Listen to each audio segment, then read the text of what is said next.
महान संत कवि भीम भोई तांकर ना किए नहीं जानी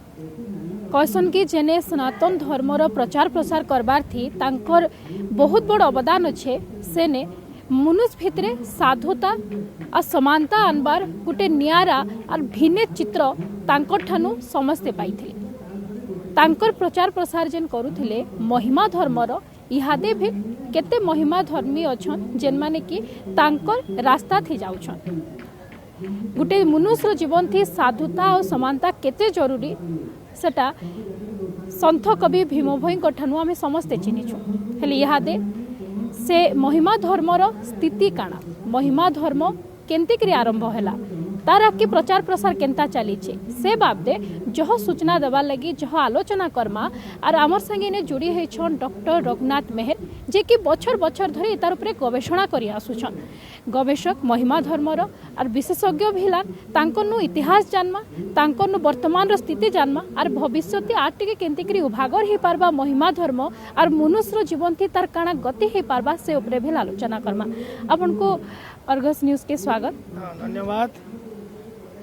महिमा धर्म सबकर भितरे गोटे जुड़ी होकर अच्छे जितकी भी आम पश्चिम ओडिशा हो कि ओडिशावासी आऊँ समस्ते महिमा धर्म बाबदे कम बेसी करी जानिछन किंतु भीम भोईंकर केते अवदान थिला आ गोटे मनुष्यर भितरे साधुता आनबाटा समानता रहबाटा केते जरूरी सेटा आम महिमा धर्म नु शिखसु। से धर्मर इतिहास काना केंता अवदान थिला संत कवि भीम भोईंकर निश्चित भाव आम जानना। हाँ ये कथा तो निहाती सत कथा है। जिते बड़े सबु समय पृथ्वी पापर भाराटा बढ़ी जासी से समय केनसी महात्मा महापुरुष कर धरावतरण हवाटा सेटा हेइथिसी इटा जुगे जुगे ये घटना घटी आसुचे। आमर ओडिशा माटी थी ओडिशा देश जेते बड़े ब्राह्मण्य धर्म अत्याचार बढ़ी बढ़ी चलला गाँ मानके गंतिया माने राजा माने इमाने अत्याचार रे प्रजा मान को तली तलांत कले शोषण करी बसले जाति भेदर एंत पाचेरी ठिया है जे गोटे निम्न वर्गर जातर लोक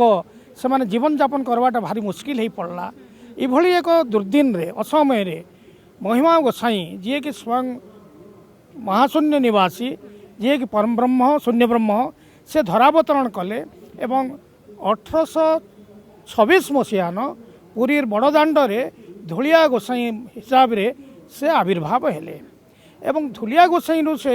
धीरे धीरे पुरी आरंभ कले तांकर यात्रा एवं खंडगिरी बाटे पटिया बाटे से कपिलास पहुँचले ढेंकानाल जिलार कपिलास आ कपिलास रु से जोग साधना रे रहले 12 वर्ष तक से फल खाईगिरी रहले एवं 1838 रु 1850 तक इंता फल खाईगिरी रहीकिरी से जोग समाधि रे रहले 1850 मसीह रु 1862 मसीहा तक से गुरस पीगिरी से जोग साधना रे रहले और ये सब तांको जोगे जोउथले ढेंकानाल राजा भागीरथी महेंद्र बहादुर। इन कथा उठुचे जे ये महिमा गोसाई 1862 रे जोग समाधि उठिकी से गोटे नूतन धर्म प्रतिष्ठा कले जेन धर्म को आम आज महिमा धर्म कहूँ और तार प्रतिष्ठाता होचन स्वयं महिमा गोसाई। ये महिमा गोसाई कौन सी जोनि जन्मा पुरुष नुहन के कार जोनि से जन्म ना से अजनी सम्भूतवान से स्वयं परम ब्रह्म से अणाकार से महाशून्य तो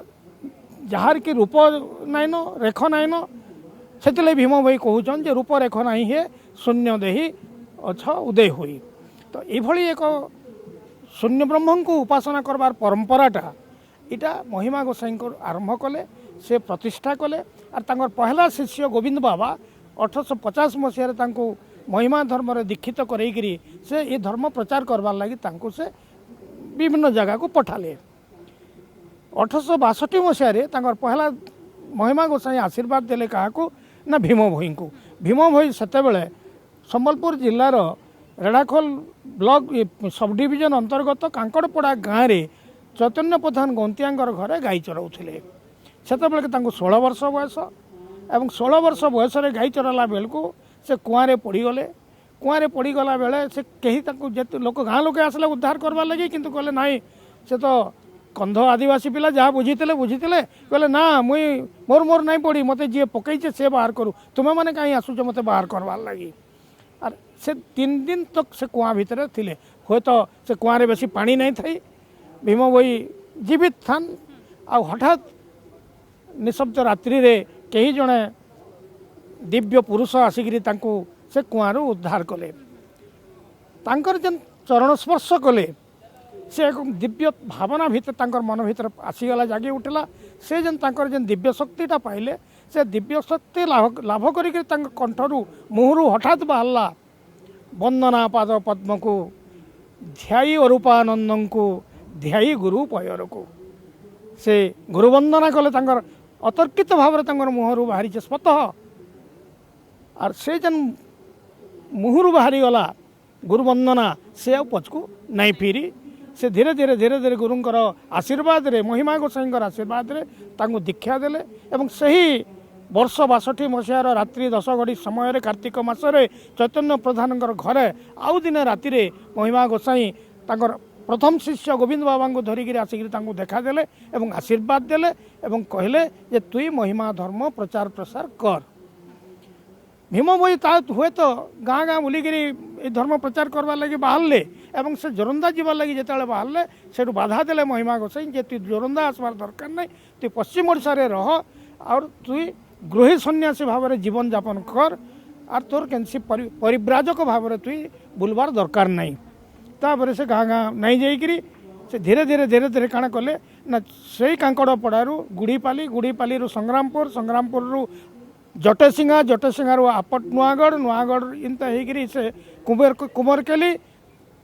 तापर बिदुरपाली बाटे बिनका महानदी डेकिकी से महिमापड़ा के आसले महिमापड़ा महिमा धर्म प्रचार कले तापर महिमापड़ारू से गले गुलुंडारू गले जुलुंडारू गले भुरसापाली गले खलियापाली एवं खलियापाली रे 1877 मसीह आश्रम बनईगिरी से खलियापाली रे रहले और सेन तांकर साधना आरंभ है से लिखि चलले जे बही माने निर्वेद साधन श्रुति निषेध गीता ब्रह्म निरूपण गीता अष्टक बिहारी गीता आदि अंत गीता शिशु वेद सौतिषा मधुचक्र मनुसभा मंडल एवं अजस्र भजन को लेकर भजनमाला बहुत बही लिखिछन और महिमा विनोद 4 खंड लिखिछन 3 खंड यहाँ बाहरी छे आउ खंडे भी एपर्यंत नुहे मिले खोजा चली छे अनुसंधान चली छे जैसे बही रही जाइए किसी गोटे महिमा सन्यासी पाखरे जेनटा कि आम एपर्यंत नुहे पाऊँ कि बड़ कथा है जेन भीममयी समग्र जीवन आज लेखले बही एवं से बही भी महिमा सन्यासी मान पाखे रहीगला से परिप्रकाश नहीं होता एवं धीरे धीरे महिमा धर्मी भीम भई एवं महिमा बाला लोक मैंने पुणी तांकर ऊपर जातना देले बदनाम कले अपमान देले जे भीम भई 5-5टा पत्नी रखीचे जेनटा कि महिमा धर्मर परिपंथी है किंतु प्रकृति रे गवेषणा कले अनुध्यान कले सत्य पाखक गले जना पड़सी जे भीम भई कौन से स्त्रैण न थी कौन से नारी सहित तांकर कौन से संपर्क नहीं थी कारण भीम भई महानित्यर से राधा से मर्त्यलोक से पुरुष वेश धारण करी से जन्म नहीं थे से लगी से कहते जे धुनी घरे राधिका विलास गो चाल देखी जावा भकते आस भकते करवा खेड़ रस चाल देखी जावा हुई बेश तो जिते 1866 मसीह मालविहारपुर महिमा मेला भीम भई नारी वेश जाइए नारी वेश कहीं जाइए ना से राधा एटा निजे अच्युतानंद दास भी शून्य संहिता कहीछन जे तू राधा जनमेबू बही नाम तो हेब भीम भई केबे पुरुष जोनि नथिला तांकर कौनसी पुरुष लिंग नथिला आ कौनसी नारी सहित तांकर कौनसी संपर्क भी नथिला तेणु से स्त्रैण नहीं थिले द्वितीय कथा पुओ जेन पुओ झियो जोड़े थिले कपिलेश्वर एवं लावण्यवती सेटा विभूति प्रदत्त पुत्र विभूति ही पुत्र संतान गर्भ संचार होकर सुमेधा और लावण्यवती पुओ झियो जन्म होते तृतीय कथा हूँ भीम भई जटसिंहारू तालबणरू पाइछन बोलिकी गोटे जारज संतान अभेद संतान आर जटसिंहारू तालबणरू भीम भई को तार माँ बुआ गुरुबारी आउर दनार पाइछन बोलिकी बहुत आलोचक लिखिछन किंतु इटा भी संपूर्ण मिथ्या है भीम भईंकर जन्मित पितामाता गुरुबारी माने दनार गुरुबारी एवं से जटे सिंहारे तालबण से नहीं प्राप्त हो से जन्म होते बहुत निकटवर्ती गोपमधुपुर गाँव में से रेढ़ाखोल अंचल भी जन्म ना से जन्म होते गोपमधुपुर गाँव में से लिखित निज स्तुति चिंतामणि रे जननी उदर गोप मधुपुर पाशर न जाए चित्तु मातृगर्भगते पाठ पढ़ी टिके टिके अच्छी हेतु तो माँ पेटर थी केन ना गोपमधुपुर आज भी गोपमधुपुर गाँ अच्छे आउ से बहुत रू 8-9 किलोमीटर दूर रे वर्तमान महिमा सन्यासी मानकर आखि खोलीचे एवं इ मूल वर्तमान जेन महिमा धर्म किछि वर्ष है दबी जाइथला आगू नहीं बढ़ी पारुथला बड़ सुखर कथा आनंदर कथा जे आमर मान्यवर केंद्र मंत्री जे ओडिशार अकुत भय बरपुत्र अक्लिष्ट कर्मा जनसेवक किए आमर केंद्र मंत्री धर्मेंद्र प्रधान महोदय तांकर जो अक्लांत उद्यम तांकर पृष्ठपोषकतार आज महिमा धर्म बहुत आगे बढ़ुचे बहुत महिमा सन्यासी मानकर मुहरे हस फिटी उठुचे बहुत महिमा टुंगी रे भजन आलोचना साहित्य सभा होचे भुवनेश्वर रे सभार आयोजन होचे भीम भोई चेयर प्रतिष्ठा होचे विभिन्न विश्वविद्यालय मानकर एवं ए सब मूल यार केन्द्रबिंदु होचन आमर मान्यवर मंत्री श्रीयुक्त धर्मेंद्र प्रधान महोदय आपण कहले कि माने जेन चोरंदार कथा आमे धर्मा कि जेन जेन पूजा रीतिनीति सेटा पूरा भिन्न भिन्न थाइसी काहे कि शून्य के पूजा करा हैसी जतेले नुआखाई भी हैसी आगो महिमा धर्म रे ही नुआखाईटा के मूल करा हैसी शून्य के जतेबेले बाढ़ी दिया हैसी नवान्न तेहरू जेकरी सब महिमा धर्मावलंबी माने नवान्न निजे ग्रहण करसन से जिनसटा गाना महिमा धर्मर नवान्न आमर जनता भाद्रपद मासर शुक्ल पक्ष पंचमी तिथि आम नुआ खाऊँ महिमा धर्म वाले तार बहुत पूर्व श्रावण मासरे श्रावण पूर्णिम से नुआ खाएसन कारण आमर हिंदू परंपरार रीतिनीति संपूर्ण अलग महिमा माने महाशून्य निवासी को से उत्सर्ग करबे समर्पण करी से कार्तिक ये श्रावण मासरे से नुआ खाएबे आथिरे कौन प्रकार भेदभाव महिमा धर्म तो जाति ही नहीं कारण मुक्ति खोजिले जाति कहीं जाति खोजिले मुक्ति कहीं तो ये जो नीति रीति अच्छे महिमा धर्म रे ये रीतिनीति वर्तमान समस्त मनीष को एक करुचे कारण महिमा धर्म गोटे कथा मनीष एवं महिमा इथिरे कौन राजा प्रजा नहीं राजार परजा नुह आम नुह साहुर खातक निजे भीम भाई कहन राजार परजा नुहे कि मुझे साहुर खातक नुहे मोर गुरु जेन आदेश देवे मुझे सियाड़े के जासी गोटे कथा कही मो जीवन पछे नरके पड़ू जगत उद्धार हो जगतर उद्धार लगी सब बेले महिमा धर्मटा आगे जाऊे मन भितर केमती आम साधुता आनमा काहार क्षति नहीं करी आम बंचमा सेटा होचे महिमा धर्मर मुख्य महिमा धर्मर मूल आधार होचे गुरुवाद गुरु को संपूर्ण भाव में निजर सम्मुख में रखिकी आगे सामने रखिकी आम जदि समर्पण कर दौचु ताहले निश्चित भाव में मन भीतर सब आबिलता सब दुश्चिंता ये सब दूरे जावा तो से लगी से जेन तंगर महान बाणी जेन उदात्त बाणी जे प्राणी आरत दुख अप्रमित देखू देखू केबा सहु मो जीवन पछे नरके पड़ी था जगत उद्धार सतरे तांगर जीवन नरकरे पड़ी समग्र जीवन से जंत्रणा जर्जर जीवन जीचन केते निंदा केते अपवाद केते कुत्सा केते माड़ खाइचन केते जेल जाइचन तथापि से भांगी नहीं पड़ी आउ से समाज मनीष सब मनीष को गोटे जाति रे गोटे सूत्र रे बांधि रखवार लगी महिमा धर्मर प्रयास जेहेतु जाति भेद नहीं जेहेतु सान बड़ विचार नहीं उच्च नीच नहीं वर्ण वैषम्य नहीं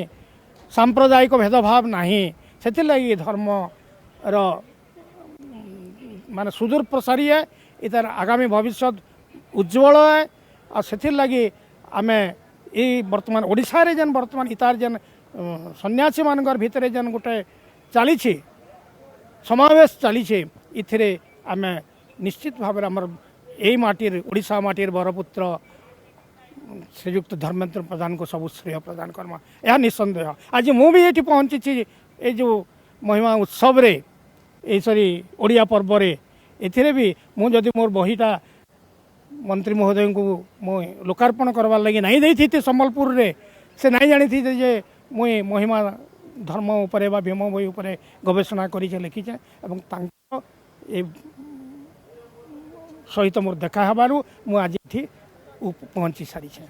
महिमा धर्म हो कि संत कवि भीम भोई हो तांकर माने जेन पीठ अच्छे तांकर जन्मस्थान के लेकिन सब बेले जुक्ति तर्क वितर्क लगी रही किंतु भविष्य रे जदि आमे महिमा धर्मर कथा चिंता करमा से जिनसटा प्रत्येक मनुष्य भितरे केंतिकरी पहुँची पारबा प्रत्येक मनुष्य भितरे से आध्यात्मिक चेतनाटा केंतिकरी आसी पारबा से जिनिस लगी भविष्य रे केंताकरी महिमा धर्म आटिके उभागर ही पारबा तार प्रचार प्रसार ही पारबा से निकरी काना करा हबार कथा आ केते दूर आके बढ़ी छी नहीं वर्तमान तो समाज सामाजिक जीवन कलुषित हो गलान जहाँ को देखले मद निशारे समस्ते माताल जहाँ संपूर्ण भाव में महिमा धर्मर विरोध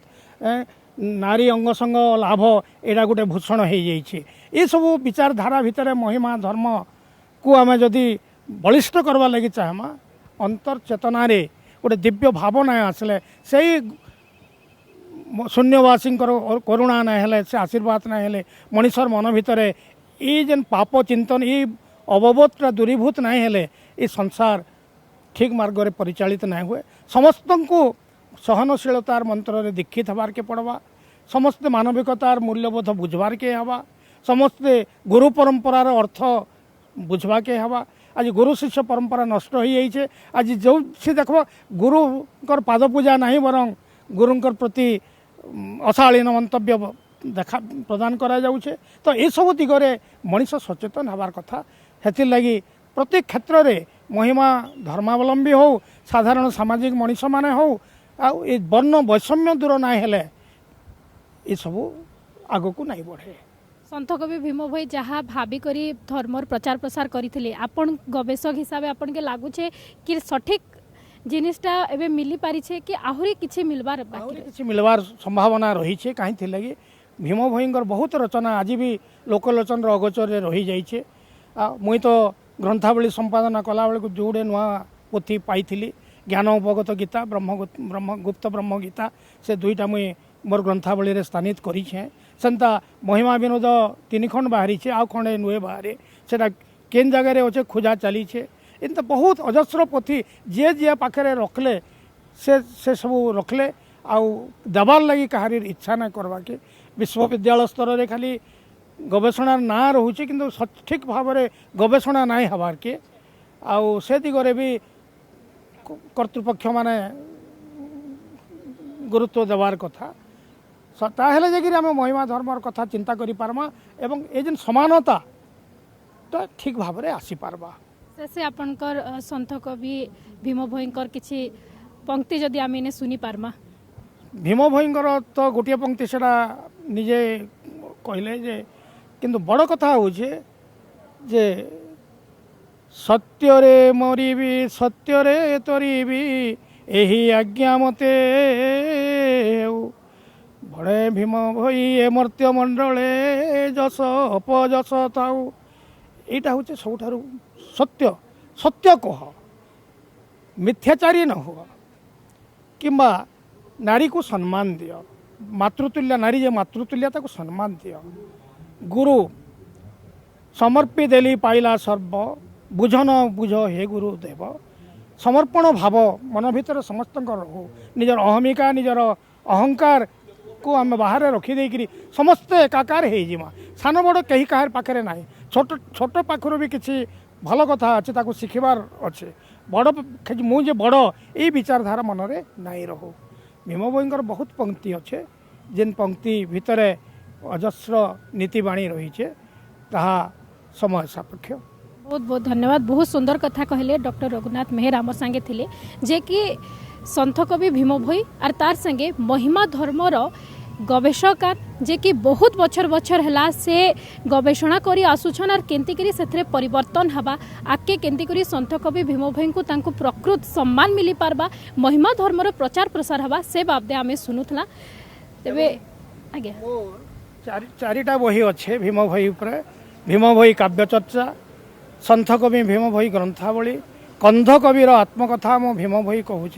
महिमा धर्म भीम भोई ये बही भितर कंध कविर आत्मकथा बहीटा समस्त पाठक पढ़वार निहाती आवश्यकता अच्छी। बहुत बहुत धन्यवाद निश्चित भाव में महिमा धर्मर जेन आध्यात्मिक चेतना केमती करी गोटे मनुष्य पाई पारबा तार उपरे जेन प्रचार प्रसार हबार कथा आर टिके उभागर हबार कथा तार संगे से गवेषणा जेतकी हेई पारबा जेतकी तथ्य बाहरी पारबा सेतकी हुए तो भविष्य लोग माने भी जानी पारबे। एथे लगी तो संत कवि भीम भोईंकर गुटे कथा सबु बेले सुनबार के मिलसी, मो जीवन पछे नरके पड़ी थाउ जगत उद्धार हो। राजधानी दिल्ली रु कैमरा पर्सन पापुन को सहित इतिश्री पुरोहित, अर्गस न्यूज।